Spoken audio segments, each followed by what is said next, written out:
Pada video kali ini, kami pun akan kembali menjelaskan dan juga menceritakan mengenai spoiler atau bocoran cerita terbaru dari manga sepak bola kunci biru, yaitu chapter yang ke-240. Di mana semua isi pembahasan kita kali ini bersumber langsung dari beberapa bocoran panel manga versi majalahnya, yang kebetulan sudah banyak sekali beredar di internet sejak beberapa jam yang lalu. Jadi perihal kebenaran dan juga keakuratannya sudah pasti dapat dipertanggungjawabkan. Oleh karena itu, bagi kalian yang penasaran dan ingin tahu mengenai semua pembahasan singkatnya, maka kalian bisa simak terus ya video ini sampai habis. Manga sepak bola kunci biru chapter yang ke-240 dibuka dengan sebuah potongan panel cerita singkat yang luar biasa menarik. Di mana tepat setelah bola hasil umpan dari Karasuta Bito yang saat itu berhasil dikontrol dengan sempurna sudah mendarat pada kaki kanan Itoshi Rin. Maka tanpa pikir panjang, Rin pun seketika langsung melesatkan satu buah tembakan jarak jauhnya yang disebut dengan overdrive shoot menuju ke arah sudut kanan atas dari gawang tim City.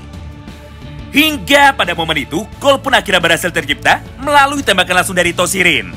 Serta skor pun seketika langsung berubah menjadi 3-1 untuk keunggulan bagi tim PSG. Melihat semua hal itu di depan matanya, Nagi pun seketika langsung berkata, "Wow, hebat sekali. Gaya permainan dari Itoshi Rin sangatlah tidak masuk akal. Mulai dari kekuatan tubuhnya, keseimbangan, trapping, dribbling dan juga shooting, semuanya berada di dalam parameter yang maksimal dan jauh di luar nalar.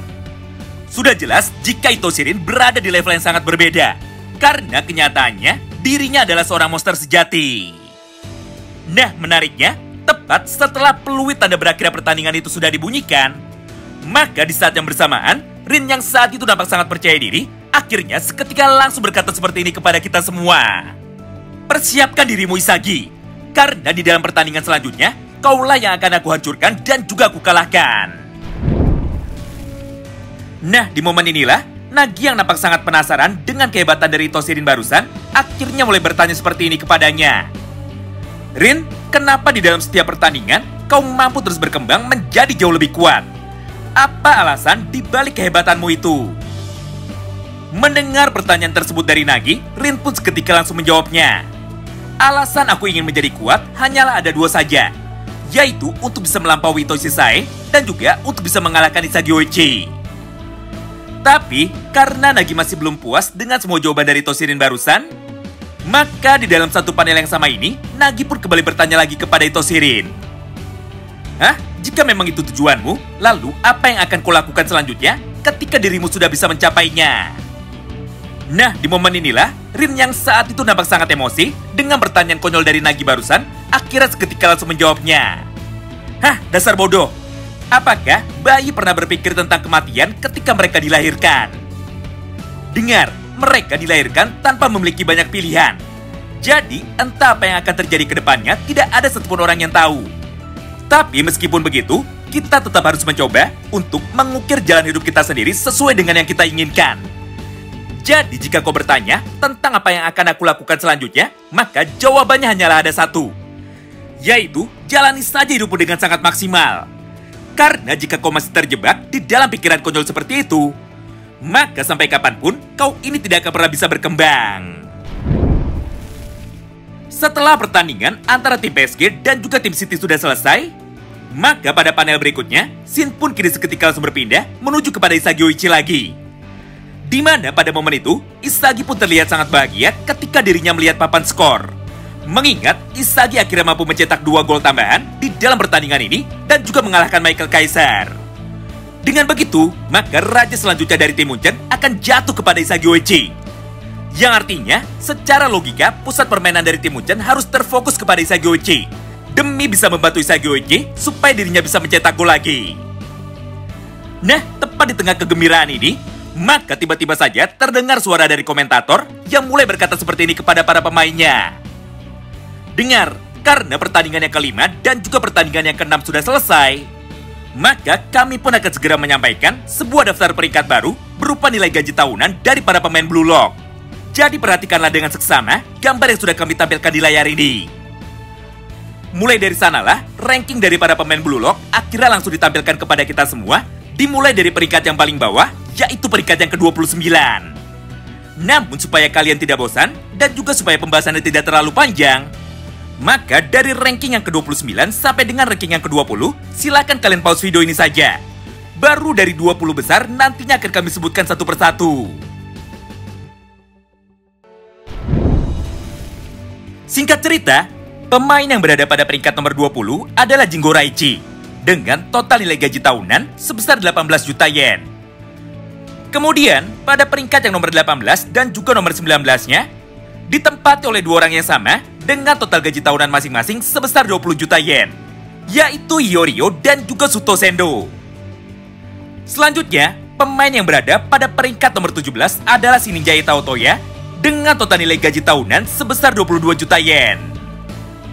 Pemain dengan peringkat nomor 16 adalah Karasuta Bito dengan total nilai gaji tahunan sebesar 24 juta yen. Pemain yang berada pada peringkat nomor 15 adalah Ryusei Shido dengan total nilai gaji tahunan sebesar 25 juta yen.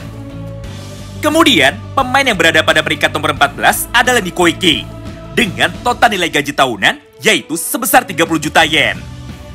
Selanjutnya, pemain yang berada pada peringkat nomor 13 adalah Gagamaru dengan total nilai gaji tahunan sebesar 32 juta yen. Lalu, pemain yang berada pada peringkat nomor 12 adalah Kurona Renze dengan total nilai gaji tahunan yaitu sebesar 34 juta yen. Pemain yang berada pada peringkat nomor 11 adalah Ryu Jubei dengan total nilai gaji tahunan sebesar 35 juta yen. Nah, selanjutnya kita masuk ke dalam peringkat 10 besar, di mana pada peringkat yang nomor 9 dan juga nomor 10-nya ditempati oleh dua orang yang memiliki nilai gaji yang sama sebesar 36 juta yen, yaitu Mikage Reo dan juga Yukimiya Kenyu. Kemudian pada peringkat nomor 8 ditempati oleh Oliver Raikou dengan total nilai gaji tahunan sebesar 38 juta yen. Sedangkan pada peringkat nomor 7-nya ditempati oleh Seishiro Nagi dengan total nilai gaji tahunan yang menurun dengan sangat drastis yaitu 44 juta yen. Padahal pada ranking sebelumnya Nagi berada pada peringkat nomor 2 dengan total nilai gaji tahunan sebesar 88 juta yen. Nah, untuk peringkat nomor 5 dan juga nomor 6-nya lagi-lagi ditempati oleh dua orang yang memiliki nilai gaji tahunan sama sebesar 50 juta yen, yaitu Hyoma Chigiri dan juga Rensuke Kunigami. Selanjutnya pada peringkat yang nomor 4-nya, kini ditempati oleh Meguru Bachira dengan total nilai gaji tahunan sebesar 66 juta yen.